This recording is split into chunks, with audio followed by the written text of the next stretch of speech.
invitarme a compartir. No, gracias a ti por venir acá a darte la vuelta y visitar. Bueno, comenzamos, pues para los que no te conocen, ¿quién eres? Presentación, ¿de dónde eres? ¿Para dónde vas? Mi nombre es Mirna Jiménez, nací en la Ciudad de México. Trabajé y viví mucho tiempo allá, pero un día cuando vine a Zacatecas me enamoré de este lugar. Me encantaba llegar en las mañanas y ver el cielo tan claro, tan bonito, y no había contaminación como en la Ciudad de México, no había tantos edificios que no permitían ver el cielo, y dije, quiero vivir aquí. Y llegué a este lugar, yo todavía estaba trabajando, pero aquí tuve un encuentro tan fuerte con Dios que cambió mi vida. Y me llamó a servirle de una manera diferente, porque yo creo que todos servimos a Dios, pero cada quien tiene un llamado muy específico de cómo se ve su servicio a Dios. Y el mío fue a las misiones internacionales. Yo antes le decía a Dios, ¿por qué no me llamaste a México? Yo amo mi país, créanme, a donde quiera que voy me siento tan orgullosa de decir, soy mexicana. Y cuando voy a países que son cerrados, que no puedes predicar el evangelio, me siento tan bendecida y privilegiada de ser mexicana y de la libertad que tenemos aquí para compartir. Entonces, la verdad no tengo una razón por la cual Dios me llamó a las misiones internacionales, pero así fue. Y pues, cuando Dios te llama no le puedes decir que no, o no le debes decir que no. Más bien. Más bien, sí. Y sí, si nos puedes contar más a detalle cómo fue ese proceso de llamado que tuviste. Mira, fue algo totalmente inesperado. Recuerdo hace muchos años, íbamos como jóvenes a conferencias, a eventos, y una vez fuimos a un evento, ni me acuerdo dónde, y el predicador estaba diciendo, ¿cuántos quieren unirse a las misiones? Y pasaban un montón de jóvenes. ¿Cuántos apoyan a los misioneros? Y ahí de ese grupo yo pasé. Y dijeron, pues algún día todos van a estar en misiones. Yo dije, no, no es cierto. Yo no quiero saber nada de misiones. Yo apoyo, pero no quiero saber nada. Tiempo después, mucho tiempo después, Dios me recordó ese evento. Y recordé que en algún momento iba a estar sirviéndole en las misiones. Pero todavía era algo así como muy lejano. Fui a Juventud con una Misión a hacer una escuela de discipulado, y fue ahí cuando, después de una experiencia muy fuerte, con muchas carencias, con muchos problemas, compartiendo el evangelio, el Señor me dijo, ¿crees que puedes vivir así? Y yo le dije sí. Recuerdo que una vez yo estaba tan apasionada de ir a compartir el evangelio, llego a un lugar y estaban unos hombres trabajando, y me acerqué a ellos y les dije, oiga, ¿quieren escuchar acerca de Cristo? Y me dijeron, no queremos saber nada, nos vamos a ir al infierno. ¿Y qué? ¡Guau! Para mí fue tan impresionante. Yo dije, la gente no sabe lo que dice, porque ellos piensan que el infierno es un lugar donde va a haber placer y fiestas, pero la verdad, aunque nadie sabe, suena como va a ser un lugar muy, muy terrible para vivir ahí, o para estar ahí el resto de la vida, ¿no? Sí. Esa fue una de las cosas. Y la otra cosa fue que estuvimos en la Sierra de Durango, y por 10 días llovió día y noche. No había carreteras, estábamos en tiendas de campaña. Toda nuestra ropa se mojó, nosotros estábamos ensopados, no había dónde resguardarse, teníamos que cocinar con leña verde. Fue muy difícil. Nada de comodidades, comíamos lo que había, no nos podíamos bañar, no nos podíamos cambiar, todo estaba mojado y enlodado. Después de esa experiencia fue cuando Dios me dijo, ¿crees que puedes vivir así? Y yo le dije, sí. Tiempo después, cuando terminó la escuela, yo sabía que tenía un llamado, pero en ese momento todavía no fue tiempo. Yo le dije a Dios, Señor, si es tu voluntad que yo vaya a las misiones, yo quiero que mi iglesia haga lo que hicieron con Pablo, que oren por mí, que impongan las manos y que me envíen. Y si no va a pasar eso, no me voy a mover de mi iglesia hasta que lo hagan.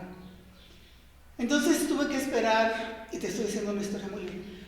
Tuve que esperar como unos 4 años para que eso sucediera. Y en esos 4 años yo sentí, no, mi llamado fue una emoción, no, mi llamado fue una ilusión, no, mi llamado no fue cierto, nunca existió, mi visión de ir a las naciones ya se había ido por los suelos, no tenía yo dinero, no tenía un trabajo, no tenía nada. Y la visión ya estaba muerta. Entonces, un chico que conocí aquí en Calera, él vino de misionero aquí a Calera, nos hicimos amigos y se fue a su casa. Él vive en Estados Unidos. Y un día me llama, un día que yo estaba más desesperada que nada, así ya en el suelo, tirándome, casi cortándome las venas, ¿no? Me dice, oye, mi iglesia te quiere invitar a que vengas a conocer y ¿puedes venir? Y yo, no, pero así, no tengo dinero. ¿Y no tienes fe? No tengo fe, no tengo nada ahorita. Estaba ya muerta por dentro. Y me dice él, pues no te preocupes, yo te presto de mi fe. Solamente ora. Y yo, ok. Y me quedé así, desanimada, pensando, esto no va a pasar nunca, ¿no? 3 días después me llama y me dice, mi iglesia te invita. Ellos te pagan tu vuelo, te vas a quedar en mi casa y no te preocupes por nada. Vas a trabajar en un campamento de niños. Yo dije, niños, no, los niños me aterran. ¿Cómo me voy a comunicar con los niños si les tengo miedo? Pues ni modo, ahí voy, ¿no? Muy obediente. Y muy interesante, esa es la parte más interesante de esa historia. Había un niño ahí, tal vez como de unos 10 años. Y él era el niño más callado, más aislado, no se mezclaba con nadie. Siempre estaba en un rincón solito. Y yo iba entrando ese día al santuario y de repente lo vi que venía caminando hacia mí, pero yo dije, pues va a hablar con alguien más, ¿no? Se para enfrente de mí y me dice, Dios te dice que te va a llevar a lugares que nunca te has imaginado para dar a conocer su amor.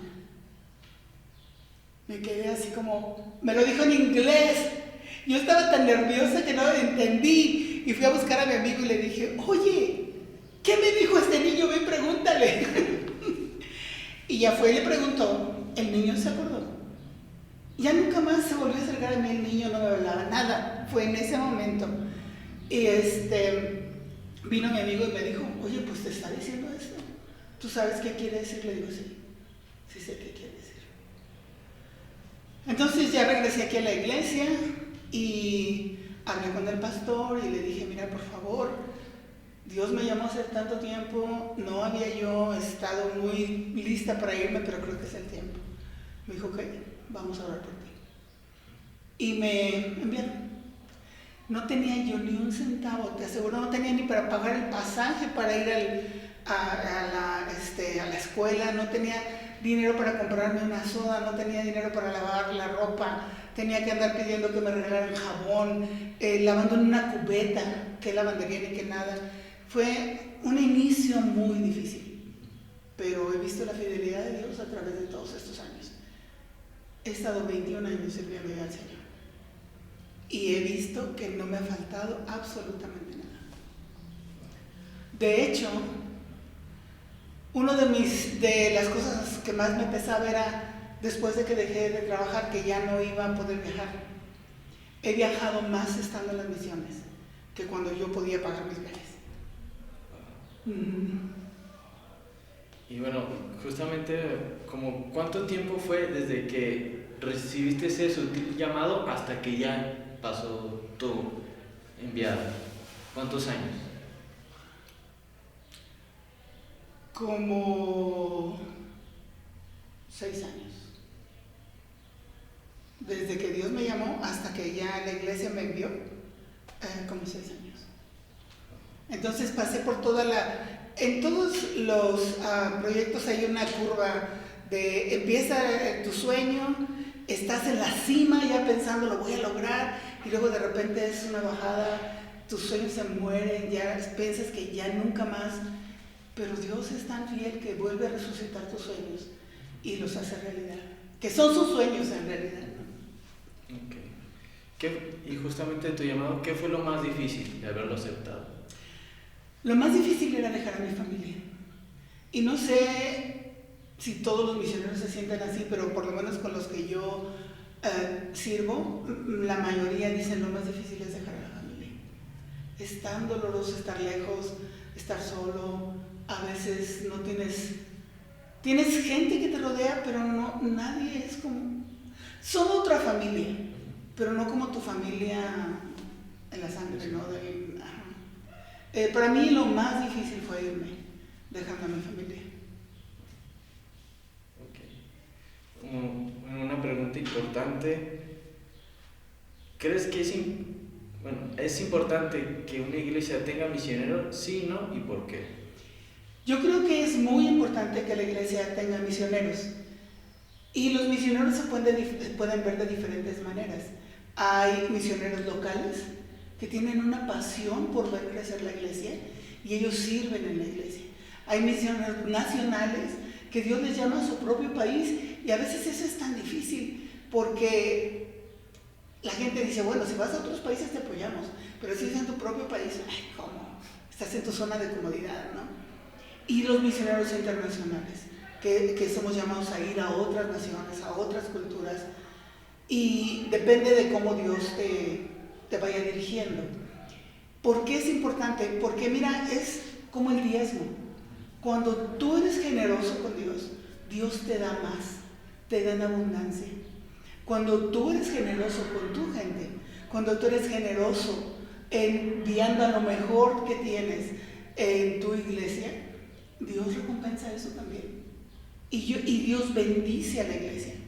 La bendice o con crecimiento de números, la bendice financieramente. Hay diferentes maneras en que Dios escoge bendecir a la iglesia que permanece fiel. Y lo ves en la Biblia, en Apocalipsis, cuando Dios le habla a las iglesias y a una le dice, tú permaneciste fiel y tendrás la corona de victoria. Y son esas iglesias que de veras tienen un compromiso con Dios. Yo creo que llamado a las misiones es para todos los cristianos, todos. Porque cuando el Señor Jesús se fue, se dirigió a todos, no dijo, algunos escogidos van a recibir poder y van a ir. No dijo eso, dijo todos. Entonces, por eso te decía, los misioneros se ven diferentes en la iglesia, pero de que es importante, es muy importante. Y que Dios bendice, también es real. Dios bendice a la iglesia abundantemente cuando envía a sus misioneros. Otra pregunta, ¿qué es ISEM para ti? ISEM es mi hogar. ISEM es el lugar al que regreso y me siento en casa. Cada vez es más difícil porque a veces viajo más y puedo venir menos, o vengo en Navidad cuando todo el mundo anda enfiestado con sus y ya no tengo mucha oportunidad de compartir, pero siempre que pienso en ISEM es mi casa, es mi hogar, es el lugar donde salí. Es como otra vez la familia, ¿no? Naces en una familia y cuando te vas tú siempre dices, ay, es que en mi casa ya tienes tu propia casa, ya tienes tu propia familia. Y siempre te refieres a tu casa como la casa de tus papás. Entonces, para mí, ISEM es así. Yo puedo estar yendo a otra iglesia y puedo ir a muchos otros lugares, pero siempre que regreso aquí digo, regreso a casa. Entonces, para mí, eso es lo que es ISEM. Es mi casa, mi familia. Que ya tengo mucha familia que no conozco y que no me conocen, pero sí, eso es ISEM para mí. Para nosotros es como una hermana mayor. Gracias, pues sí, muy mayor. Y bueno, justamente también, ¿qué es Jucum para ti? Jucum es el lugar que Dios, al que Dios me llamó para equiparme, para prepararme para ir a las naciones. Jucum es una organización internacional e interdenominacional. Entonces, cuando uno crece en una iglesia, Básicamente tienes la perspectiva nada más de la iglesia. Cuando tú sales al mundo, te das cuenta que hay tantas cosas allá y algunas ni siquiera tenías la menor idea. Y también a veces no sabes ni qué. Hay otras maneras de servir a Dios. ¿Cómo se ve? ¿Dónde?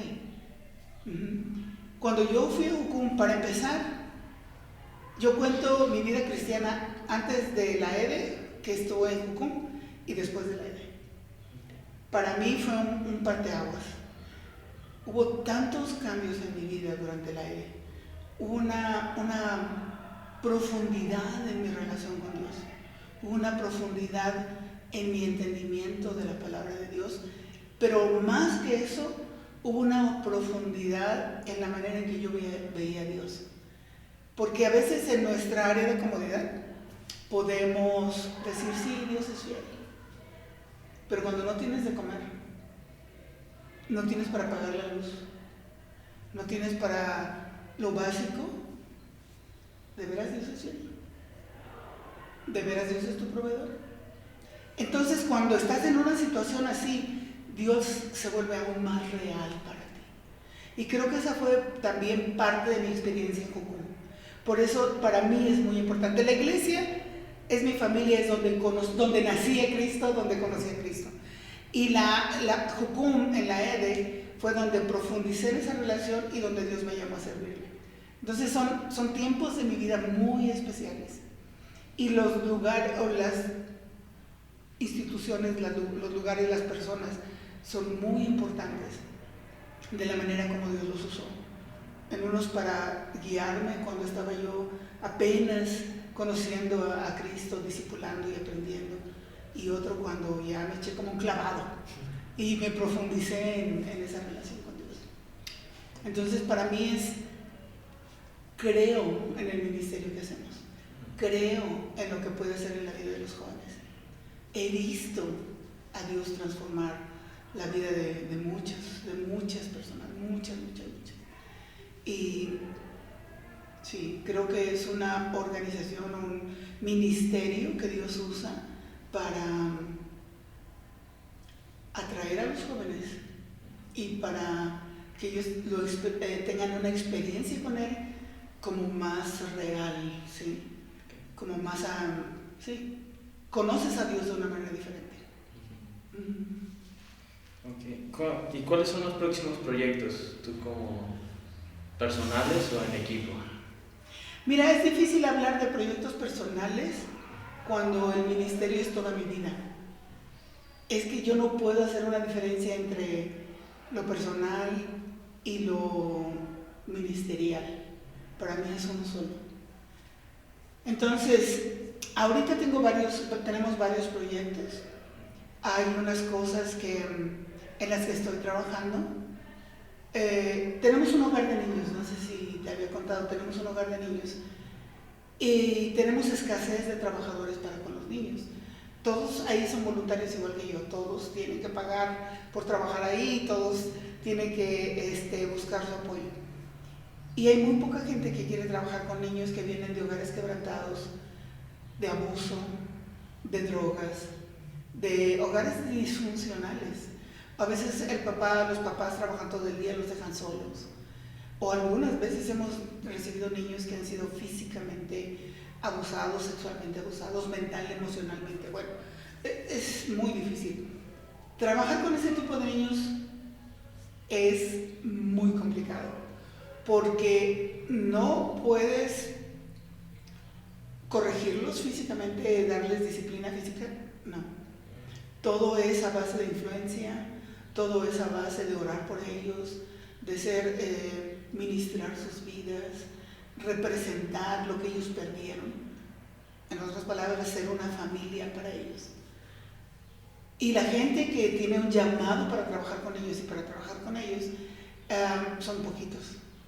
Suena una obra muy noble, pero es muy poca gente la que aguanta trabajar con ellos. Entonces, a menos de que sea un llamado de Dios para que esas personas representen a Dios en la vida de los niños pues han sufrido mucho y no queremos que sufran más.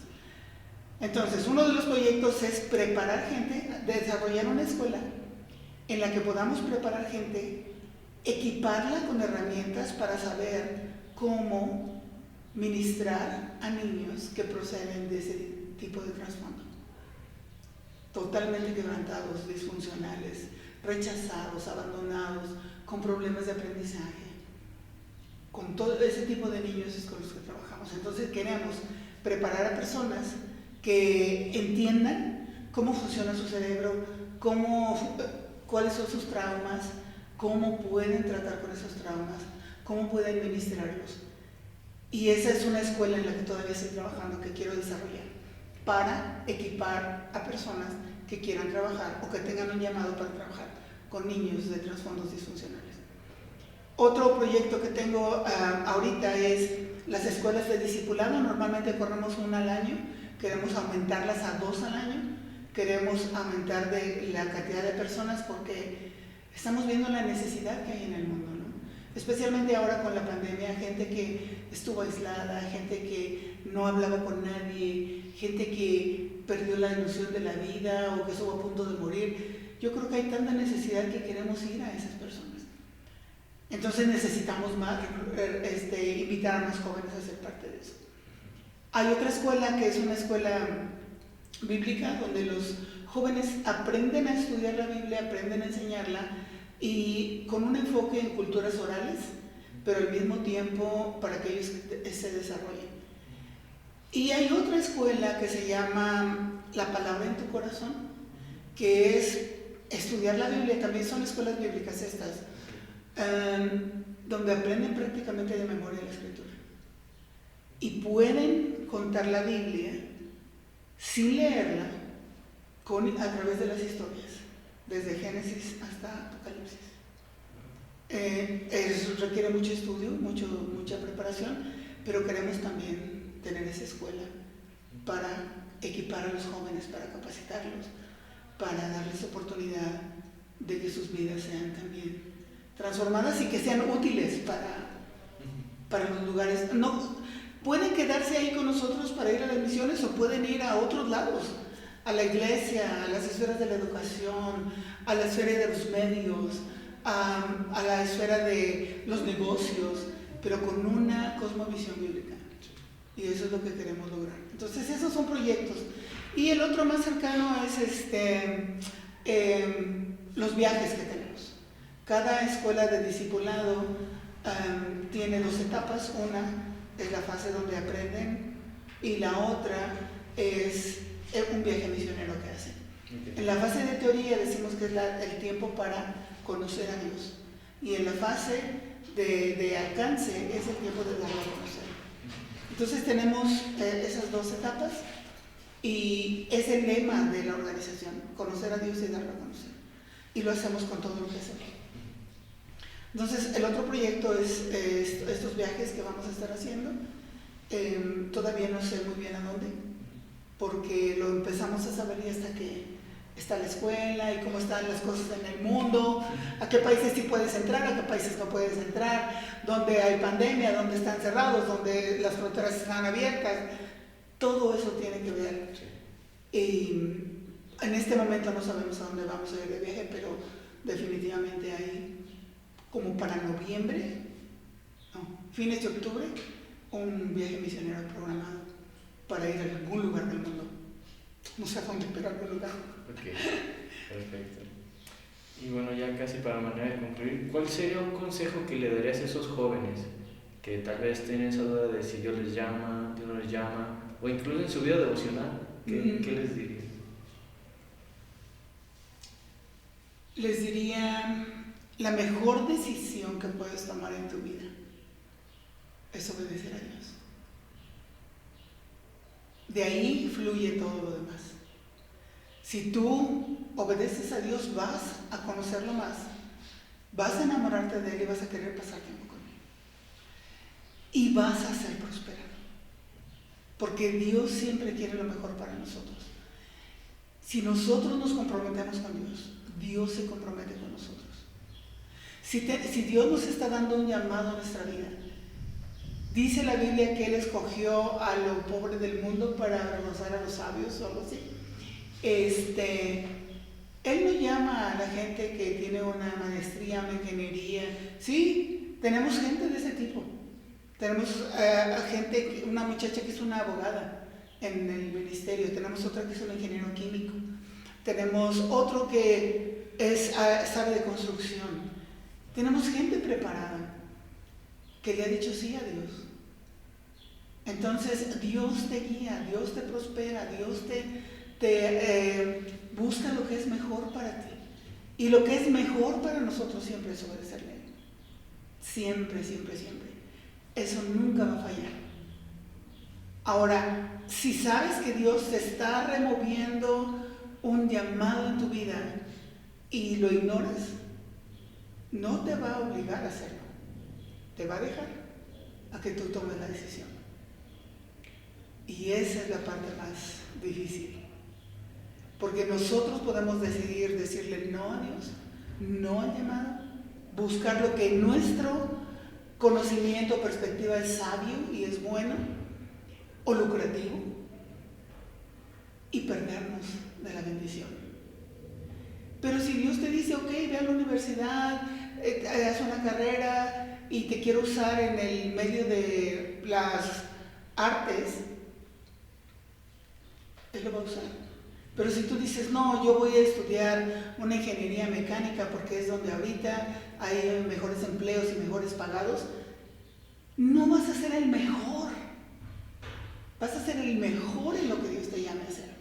Si Él te dice, quiero que seas un ingeniero en electrónica, vas a ser el mejor. Si Él te dice, quiero que seas un mecánico, también vas a ser el mejor. Pero si tú decides, quiero ser un buen dentista, pues nada más vas a ser un buen dentista o un dentista como todos los demás. No vas a ser el mejor. Entonces Dios quiere lo mejor para nosotros. Y si alguno tiene la menor duda o la menor inquietud de que a lo mejor tengo un ministerio, vengan a Jucum. Porque en ese tiempo donde te enfocas solamente en Dios, Él te da la dirección que necesitas para tu vida. Y ahí es cuando ya sabes, ok, voy a hacer esto. Yo he tenido estudiantes que dicen, ¿sabes qué? Durante estos meses Dios me confirmó que voy a ser arquitecto. Y son exitosos. Dios me confirmó que voy a ser médico. Y se fue a estudiar medicina. Y otro se fue a ser un ingeniero. Y otro se fue a trabajar en las artes. Tenemos un muchacho que hizo una idea con nosotros, trabaja haciendo películas de esas de super calidad. Entonces Dios les revela su llamado en el mundo, en la vida, y son los mejores. Entonces la mejor decisión que podemos tomar es una, obedecer a Dios, y otra, preguntarle, ¿qué es lo mejor para mí? Y cuando Él hable, obedecer. No nada más, ay, gracias Dios por hablarme, pero creo que te equivocaste. Y no hacer caso. Entonces, eso sí que es muy triste, porque entonces te pierdes de lo mejor que Dios tiene para tu vida. Y Dios quiere que triunfemos. Dios quiere lo mejor. Y bueno, continuando ya, preguntas finales. Es que han sido muy largas mis respuestas, perdón. No te puedes. Ahí tú las vas editando. Sí, no te preocupes, todo muy bien. Y bueno, ya para terminar, relajado, para que te vayas feliz, contenta, platícanos cuáles han sido el país o los países en donde te han gustado estar o has tenido una experiencia que te ha marcado. Mira, normalmente no me gusta hablar mucho de en todos los países que he estado, porque a veces la gente piensa, híjole, qué bárbara, ¿no? Está demasiado paseando. He estado en 35 países en el mundo.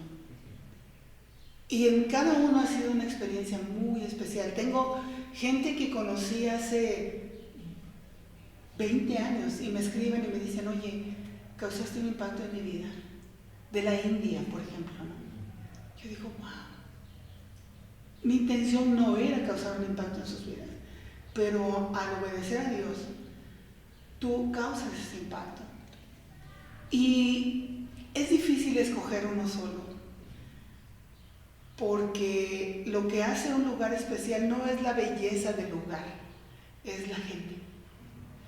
Tuve experiencias increíbles en India, increíbles. Imagínate que, te digo, me hace valorar la libertad que tenemos en México. Estábamos una vez en un cuartito de adobe donde no podías caber más que sentado. Por horas estuvimos ahí, por horas, sudando, que si no te movías nada más te quedabas así quieto, escurrías de agua. En un cuarto bien encerrado, pero la gente no se cansa de escuchar.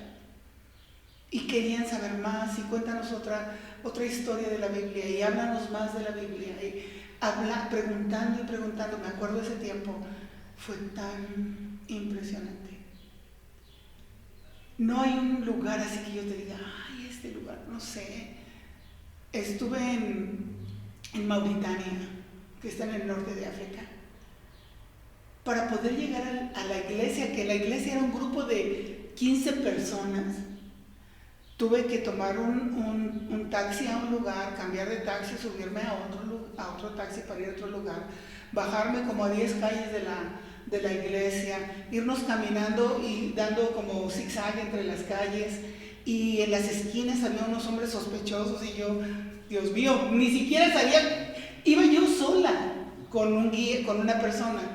Y yo decía, ¿dónde me están llevando? Dios mío, protégeme, porque no sé qué me va a pasar aquí. Pero yo solo sabía que iba a ir a una iglesia. Entonces ya cuando íbamos caminando, y era de noche, aparte, le pregunté a esta persona, oye, ¿y esos hombres que están ahí en las esquinas? Me dijo, mira, ellos están cuidándonos. Si ellos ven que alguien se va a acercar, vienen corriendo a donde estamos reunidos, y nos avisan y tenemos que salir corriendo de ahí. Yo dije, no puede ser posible vivir bajo esa tensión, ese miedo. Llegamos a la iglesia y estaban cantando alabanza, sin guitarra, sin nada de instrumentos, como si estuvieran susurrando, tan bajito que nadie los podía oír más que los que estaban ahí, porque si los oían iban a ir a agarrarlos ahí y los metían a la cárcel o los mataban, porque es un país musulmán. Esa experiencia fue impresionante. En China, una vez acababa yo de llegar con un grupo eran 3 mujeres y yo era la líder, entonces éramos puras mujeres, y el guía, él era hombre, pero nadie hablábamos el idioma, solamente él, era el traductor también. Y como a las 2 de la mañana llegan y tocan a la puerta, pero fuerte, como que casi la querían tirar. Y me dice, abre la puerta. Y yo, no, ¿cómo voy a abrir si no conozco a nadie, no sé quién es? Y le pegaban más fuerte hasta que escuché la voz del guía y me dijo, abre la puerta. Entonces ya fue que la abrí. Nos pedían nuestros documentos, nuestros pasaportes. Y estábamos ahí parados en el frío, hacía un friazo porque estaba nevando. Y nosotros descalzas ahí en el pasillo con nuestros pasaportes, con la policía enfrente de nosotros. En China está prohibido también compartir el evangelio. Y cuando te encuentran, o te deportan y nunca más puedes volver a entrar al país, o te mandan a campos de reentrenamiento para que renuncies a tu fe, o los meten a la cárcel. Y yo dije, bueno, somos extranjeros, no nos van a meter a la cárcel, nos van a sacar del país. Todo pasaba por mi mente. El policía no decía absolutamente nada, nos estuvo ahí como 20 minutos y viendo nuestros pasaportes, viendo nuestras caras. Y yo dije, no, pues ya me van a sacar de aquí. Tenía un miedo como nunca he experimentado, ni siquiera cuando fui allá con los musulmanes. Y en ese momento yo pensé, no hemos hecho nada, no nos pueden hacer nada. Somos turistas. Acabamos de llegar hoy en la mañana, nada más caminamos por las calles, fue lo único que hicimos. Y empecé a tranquilizarme. Mi respiración, empecé a respirar, me empecé a tranquilizar. A esa misma hora, acá en Estados Unidos, en El Paso, había una persona intercediendo por nosotros y sintió que estábamos en peligro. Y les llamó a todos los del ministerio en la madrugada, oren por el equipo que está en China, porque están en peligro. A la misma hora que nosotros estábamos parados ahí, siendo cuestionados por la policía. Y yo me empecé a tranquilizar y poco a poco fui ya estando más tranquila. Te digo, 20 minutos después, que fueron una eternidad, nos dieron sus documentos y pudimos evangelizar en China. Y vimos gente aceptando a Cristo en China. Esa también fue una experiencia. Y así te puedo decir de cada país, es muy difícil decir de cada país, pero son experiencias que han marcado mi vida. Ver gente que ni tiene idea de quién es Dios. Cuando fuimos a China y les decíamos, es que Dios, ¿cuál Dios? Dios no existe. Nosotros no creemos en Dios, no hay un Dios. ¿Quién es Dios? Entonces, compartir con ellos es un desafío. Si no sabes cómo explicar, si no estás seguro de lo que crees, pues no puedes hablar, no puedes decir nada. Y con ellos fue impresionante y pudimos también compartir. Entonces sí, es muy difícil decir este país o el otro país, esta experiencia o otra experiencia. Han sido muchas experiencias. Entonces, estas son algunas de las que recuerdo más. Perfecto, ya para cerrar, unas preguntas rápidas. ¿Qué prefieres, el calor o el frío? Frío. ¿Chilaquiles verdes o rojos? Verdes. ¿Café o té? O café, 100%. ¿Cuál es tu color favorito?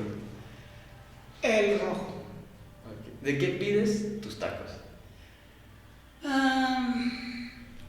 De sirloin. Me gustan de carne de res y me gustan de buena carne de res. Okay. Y por último, no sé si quieres dar un mensaje o decirle algo a los miembros de SEM o de los que vayan a ver este video. Ay, los que vayan a ver este video, espero que no se aburran con una historia tan larga como las que he estado contando. La verdad es que no tengo la oportunidad de venir personalmente para compartir estas vivencias y espero que por medio de este video puedan conocer un poquito de quién soy yo, de cómo Dios me llamó a servir en las misiones y por qué las misiones internacionales y no solamente aquí. La verdad es algo que uno no decide, Dios es el que decide. Y como decía yo anoche, lo que he aprendido es que podemos pelear con Dios, podemos estar en desacuerdo con Dios, pero Él siempre gana. Así es de que mejor los invito a que siempre estén de acuerdo con Dios. Muchas gracias por este tiempo y por la oportunidad de compartir, aunque sea por este medio. Que Dios les bendiga. Muchas gracias.